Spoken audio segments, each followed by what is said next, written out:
Hey everyone, and welcome back to Pillars of Eternity. As we last left off, things might have shifted within the town of Gilded Vale, as we may have had a spot of bad luck to the point of the deal that was going to get us a house here might no longer apply. So yes,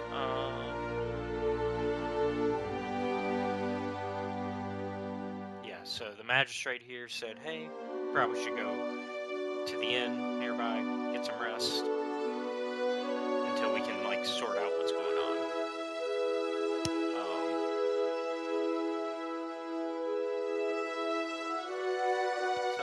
Yeah.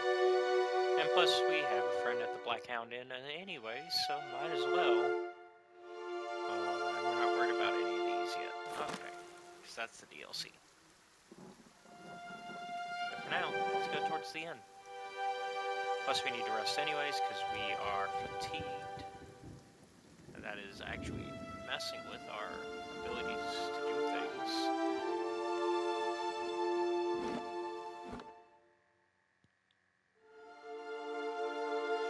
It's messing with our health, at least. Oh, was this not the end? Ah, my bad. This is someone's house. Thought it was up here. My bad.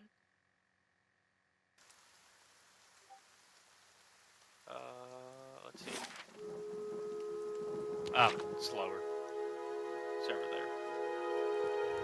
It's down this way. 'Cause I'm a dodo. Oops. One more level. Here we go. You see, 4 people gathered by the door to the inn. Their raised voices and shopping gestures suggest an argument reaching its climax. The first figure raises his hands for calm. His face is partially obscured by a hood, but his height and stature suggests an elf. I meant no offense. Let's put this matter to rest over a round, shall we? My treat. Hoping to soothe our pride with a few Adira coppers, eh? We don't need your coin. The other 2 folk, men, and an elven woman don't look convinced. The woman crosses her arms. She spits at his feet. What's going on? One of the other men points at the hooded elf. His eyes are red from drink, but his gaze is focused, mocking us even while he shelters in our village. Just goes to show you what these fancy Adir manners are worth. We don't take to that kind of treatment, not from foreigners, and especially not from Adirans. Go on, say it again. I'm itching for an excuse. The second man thrusts his chin at the elf. He stinks of sour ale. Why, you're itching for the kindling touch of your sister, you cocksfeather! Oh, what? I'll cut that barrel-licking tongue out of your head. Collective cry of outrage rises from the 3 locals. The second man snarls. This is a misunderstanding. I didn't say whatever it is you think I said. We've nigh quarreled. Horror and shock paint themselves across the elven man's face in broad, hasty strokes. He frowns and swallows. He plants his feet. Something surly and raw flickers through his eyes. That's where you're wrong. The elven woman draws a blade. This is unnecessary. Wouldn't you rather be inside drinking than out here arguing? We don't want your charity either, foreigner. They squint at you through red, bleary eyes. It sounds suspiciously like you're defending him. Oh, God, okay. Well, I tried to solve things the nice way. I can't help it if you said no to that. Now can I?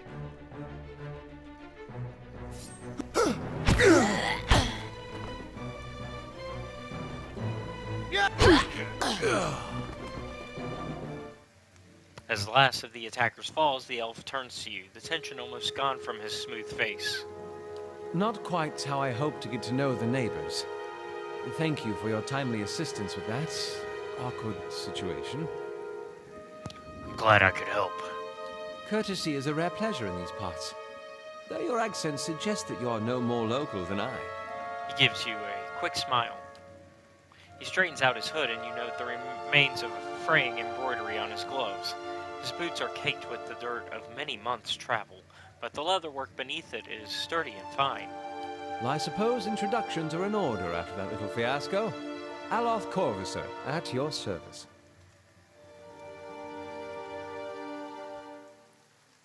Tell me about yourself. Well, I'm a wizard by training, and an adventurer by necessity. I was born in the Seathwood, part of the mainland of the Adir Empire, and both of my parents served the nobility, which afforded me an education for which I am grateful. However, there were no open positions in those houses, and so I decided to seek new means in a new land. And how exactly did you come to be here? I was traveling with a caravan, but we were separated near some ruins. In Gwithan ruins?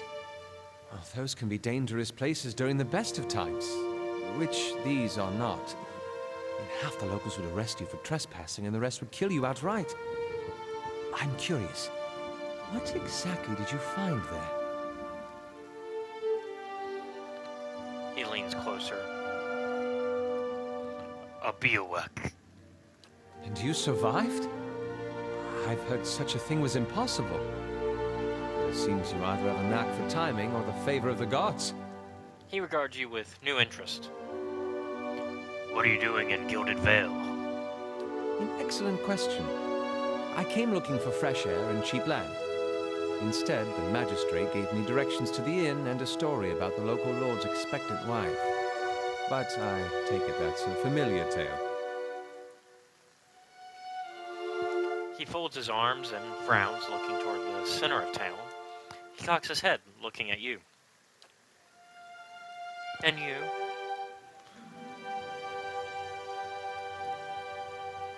I've been experiencing strange things of late. I'm looking for an expert on souls. Indeed. The local lord has searched far and wide for similar specialists. And he has rid himself of them almost as desperately. His eyes flicker as he looks you up and down. He nods at the gnarled tree in the center of town. His starting glance takes in the tumble-down buildings and the fallow, rock-strewn fields. I expect that such expertise would be best sought elsewhere.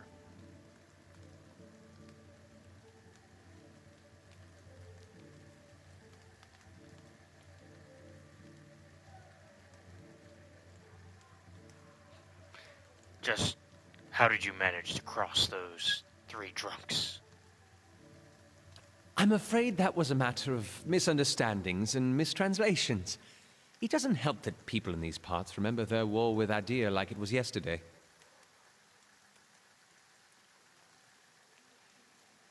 He tenses his fingers and looks away.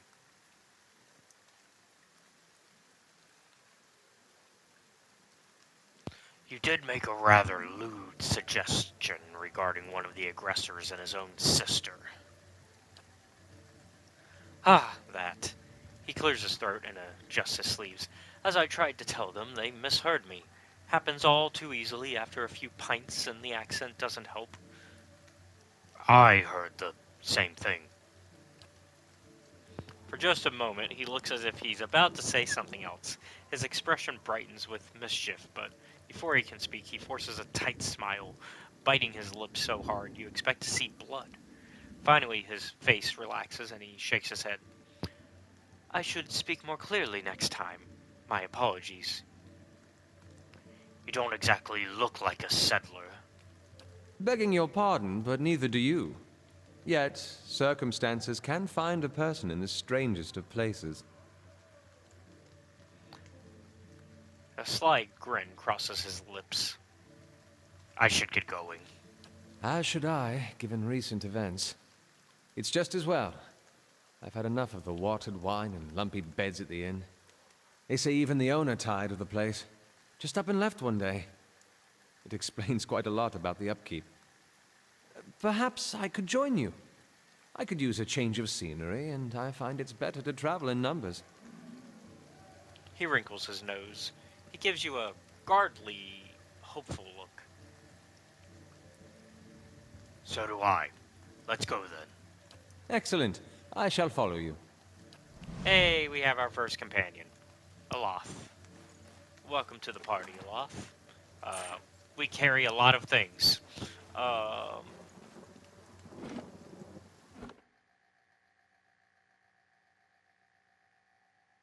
But firstly, we are gonna get some rest. For some reason, I thought that encounter was after my rest, but I guess it was on the way in.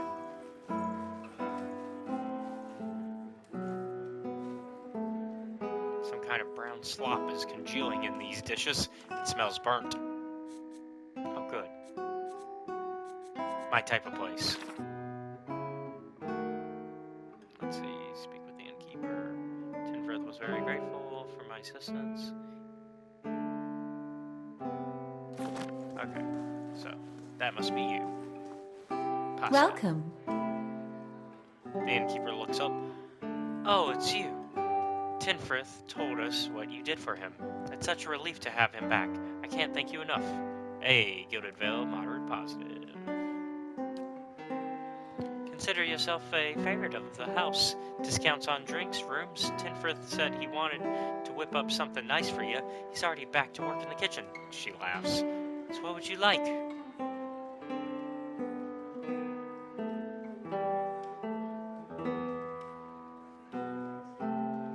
Could I see what you have for sale? I'm sure you'll find something to your liking. We have the finest cook in the Deerwood. We're also going to use this other chance to get rid of shit that we don't need.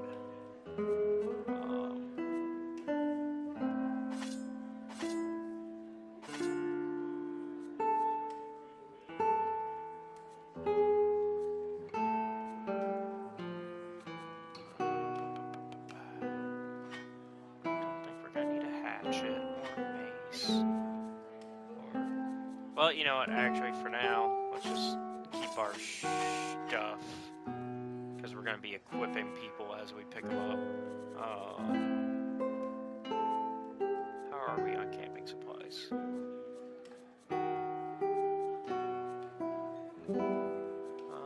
Not good at all, I don't think. I don't see any.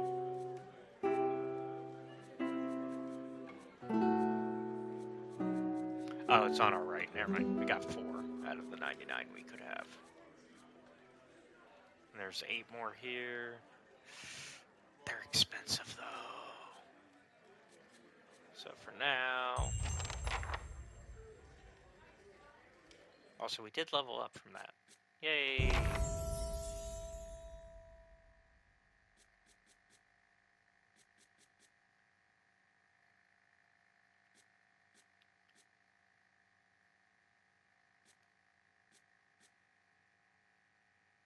Let's see.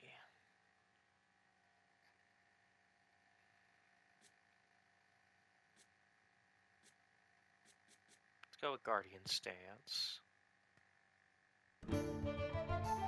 Yeah. Welcome. You need a room. Well, you know what? Actually, let's get a little lore. I'd like to know more about the Black Hound. Really? Well, let me see. The actual building's been here for years, but the Black Hound's fairly new. We get a lot of new faces in here, too. Fewer than we used to, I'll admit. Tinfrith's the big draw. I'm sure we'll get the big crowds back again in no time. I used to work the tables, actually, until the old owner up and left. Nobody's sure what happened to him. He even left his poor hound behind. That's the name, see, the Black Hound. It's still sitting upstairs, pining after him. Poor old girl. Place ended up in my hands somehow, she laughs. My very own inn. A lot of hard work involved, but it's been worth it so far. Please sit where you like. Would you like a drink or a room? We have 2 available at the moment. I'm afraid we can't offer much by the way of a good meal today, she sighs. Unless you're fond of cold porridge. I'd like a room, please. Certainly, you're always welcome.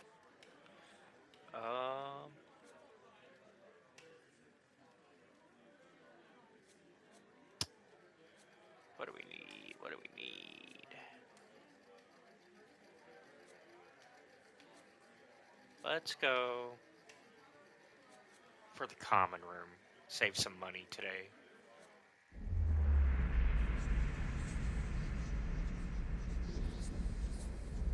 Well, shit, maybe I should have got a more expensive room. Your sleep is restless and fevered, assaulted by hisses and whispers, blanketed with a suffocating anxiety.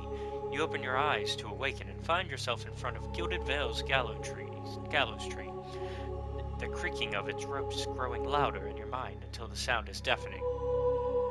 Hanging from the tree is an old dwarf woman whose face has shriveled inward like moldering fruit. Her head hangs limply to one side. As you look at her, she looms larger and larger in your mind until she is mere inches from your face. Suddenly, her head snaps up and her eyes open, and they are empty, and behind them is a vast nothingness that makes your stomach drop. Her mouth slowly parts, and with a gust of rancid air, she speaks a word. Watcher. You jolt awake, the foul smell of the dwarf woman's breath still permeating your nostrils. Sweat runs down your face in thick droplets, and your skin is soaked from head to toe. You remember the woman. You remember seeing her decaying face when you spoke with the magistrate. He called her an animancer. Though it fills you with a new queasy apprehension, you feel a strange compulsion to see this woman once more, if only to confirm she is truly dead. Hey, and Aloth also leveled up now. Good on you.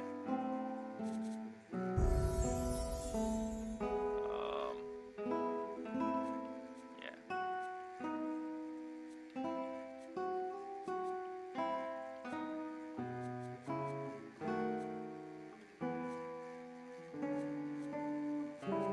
What do we got here?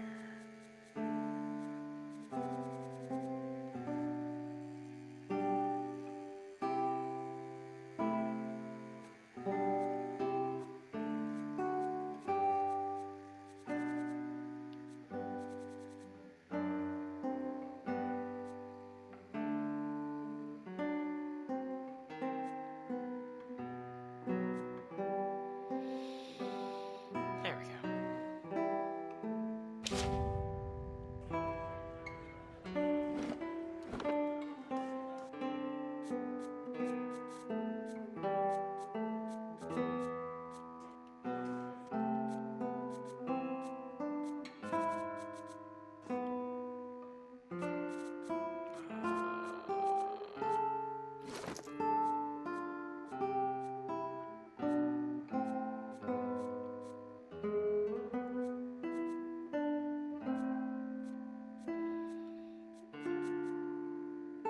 Okay, so two-handed scepter, and then he's got his grimoire. Okay, let's see what we can do here.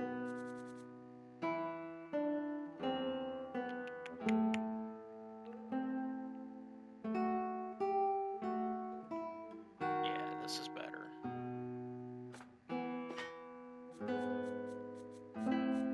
Sorry, buddy. That's a cheapo weapon.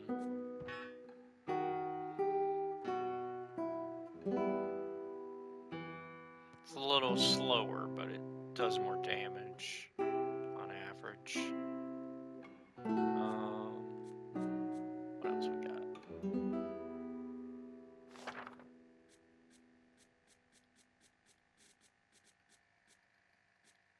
Give you that.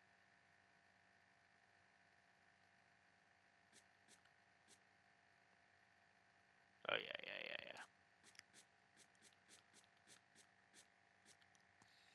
He's already got a cloak. He's already got a hood. He's already styling. He's already got medium armor. That's pretty well off for him. Oh, wait. I think as long as we leave him in medium, he'll be fine.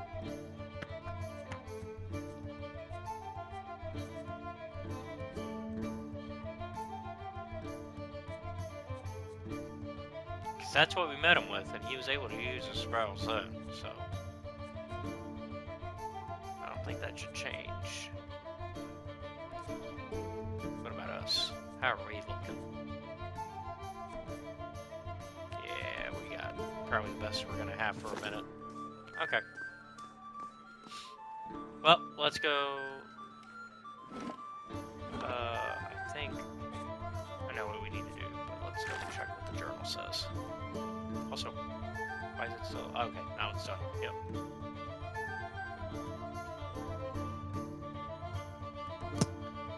After surviving an explosion, find the dwarf woman from the dream. Yeah, that's what I thought. Okay. So, we gotta go to the tree. Go to the tree, see a dead woman.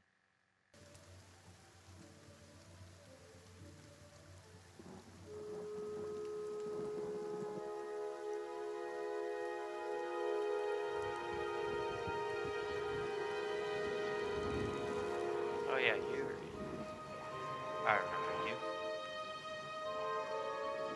From a previous gameplay. Should I? We could. So we already see him.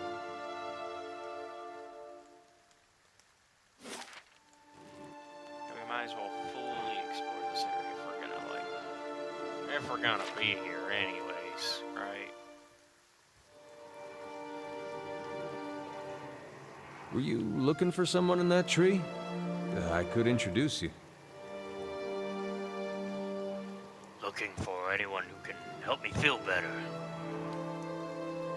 He gives an understanding nod as he takes a long drag from his pipe. My condolences. He exhales and turns his attention away, watching the village around him. Okay, well, I guess it's after.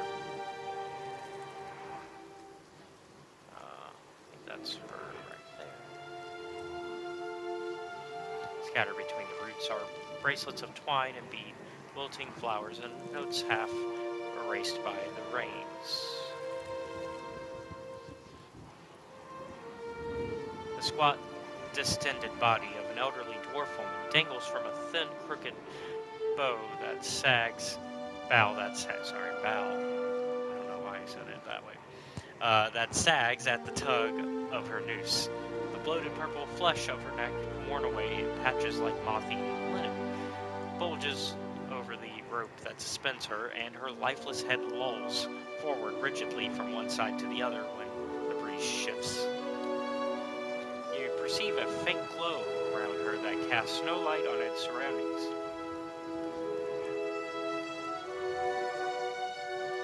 But there is a tepid warmth to it, and you feel somehow that you could reach out and touch it. Not with your hands, but with some aspect of yourself that has no worldly dimension. Alright, yeah, let's reach out for the woman. You take a deep breath, clearing your mind, focusing on your objective. As you exhale, you feel yourself spreading out toward the hanging woman, perceiving all that lies between you and her with new, unfamiliar awareness. Once you have expanded enough to reach her, there is a sudden jolt to your mind, a ringing, electric surge of images and words and sounds.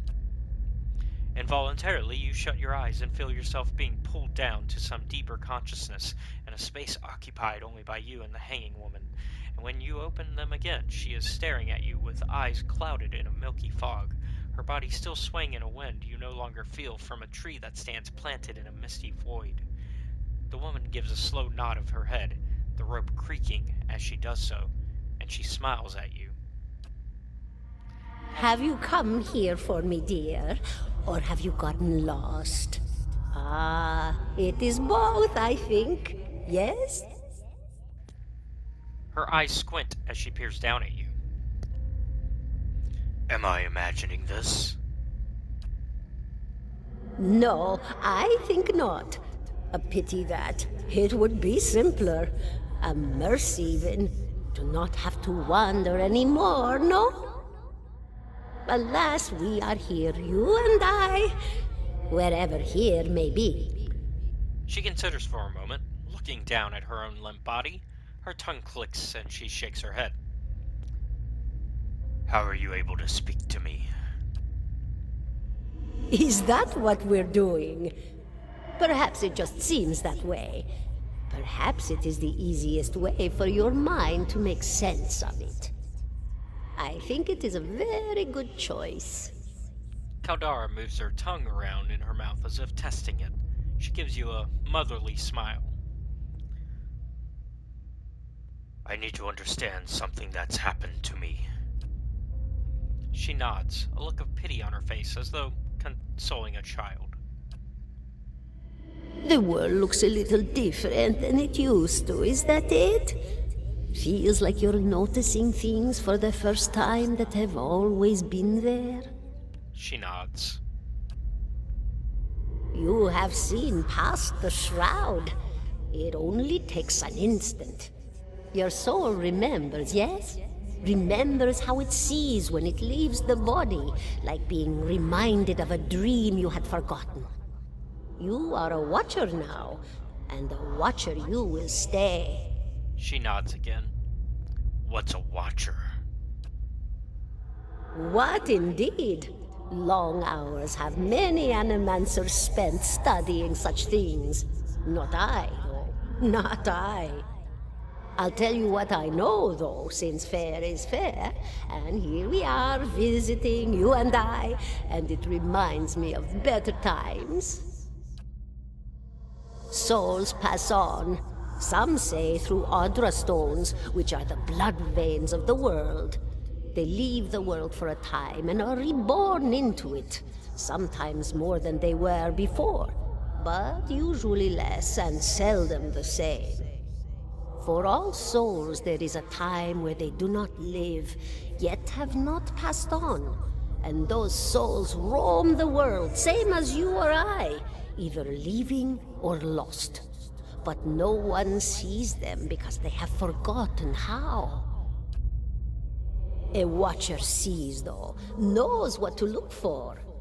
And sometimes they know a person just by looking at them, know where they've been in ages past when their bodies were other bodies. See memories even their owner can't recall. A wonder to behold when all goes well, a wonder. What do you mean when all goes well? Oh, nothing to be afraid of, I'm sure. It's just much to take in for some. Sometimes there's trouble sleeping or other difficulties. She smiles at you reassuringly, fanning out a tuft of long whiskers that sprouts from one of her cheeks. You should see old Merwald. He could tell you much more than I. A watcher just like you. Helped many in his day. Took up in an old keep no one would claim. Not far, not far. Kadnua, beyond the Black Meadow. He will welcome the company. An inspired gleam crosses her murky eyes. I think I survived a Bewick. Do you know why that would be? Did you now, dear? My, that would be something, wouldn't it? Could be luck, could certainly be. A storm can be a careless thing. Caldara praises you with scholarly interest for a moment before resuming her cheerful demeanor. Or maybe it got its hands around your soul but couldn't pick it up. A soul can be heavy if it stayed in one piece through its time. Strong souls, we call them in the trade. Cold, I mean. Called them. Those days are all behind me, no? She smiles sadly at a thought. You said souls break apart over time. Oh, yes. Entropy.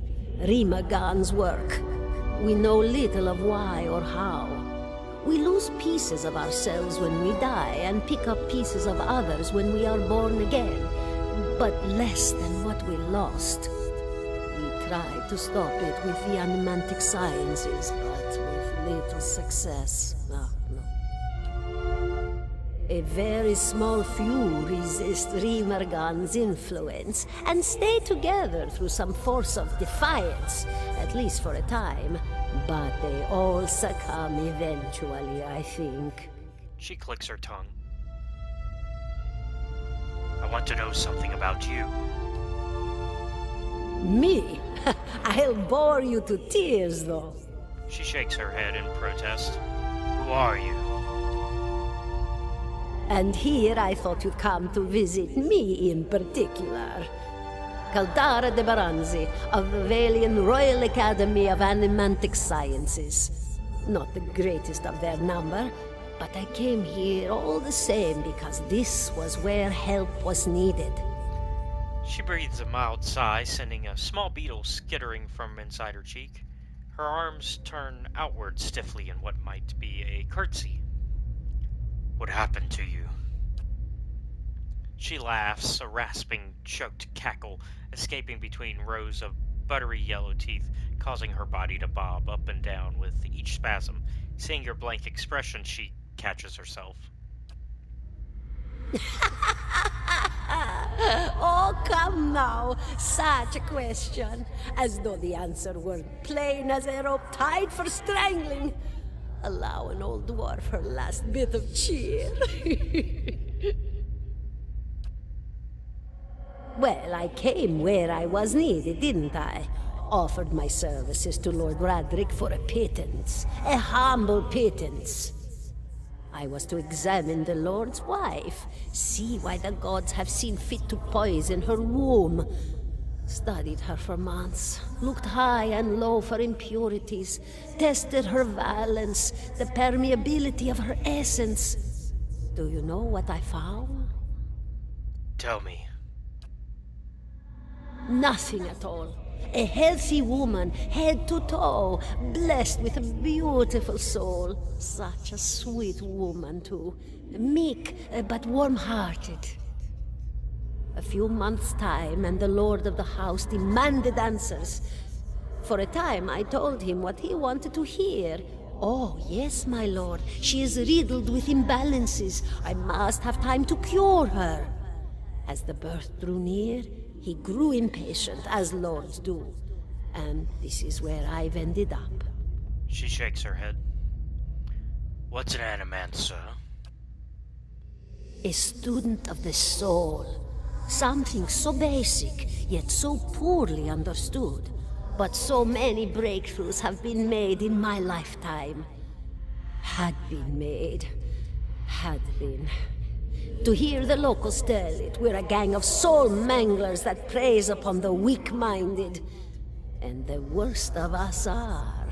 She chuckles. But the best of us? The best? Inspirations, miracle workers. My parents were soul twins. Miserable before they met, empty inside. It was an animancer who helped one find the other. Turned their lives around. You wouldn't believe the stories. Amnesiacs helped to remember their lives. The suicidal brought back from the brink of oblivion. The elderly afforded extra moments to say their goodbyes. How soon we forget when we're afraid. It's a fascinating science. A fascinating time to be alive in a place like Deerwood that does not control the research, no? I love the Valian Republics for many things, but their recent caution will leave them behind, I fear. I had other questions. Of course, dear. Oh, I guess that's it. Farewell. Goodbye, my dear. It was lovely visiting. Caldara closes her eyes and her head slumps forward over the noose, and your surroundings seem to bleed into your vision from some unknown place of waiting. Rudar was granted Crucible of the Soul. Aloth looks at you through narrowed eyes. Are you alright? You seemed lost just now. I'm a watcher. His arched eyebrows recede into his hood. Well, that is interesting. He gives you a sly grin. And I expect that explains how you survived a Beowig, In any case, I appreciate your honesty. Since we're traveling together, it's probably wise for us to share these things. Do you know anything about Watchers? Only that they're rare and that they seem to have unique insights into certain soul conditions. He coughs, as you just demonstrated. Let's continue on.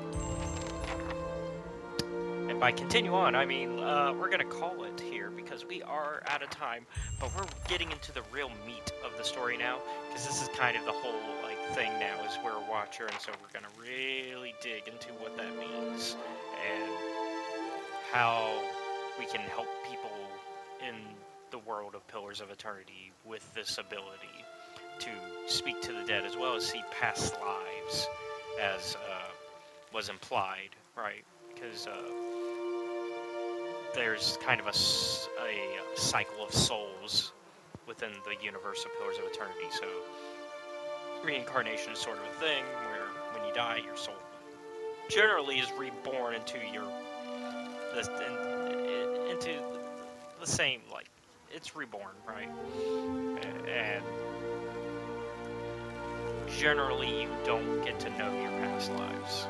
But Watchers make the exception to that rule, where they can gain access to previous lives and information about that.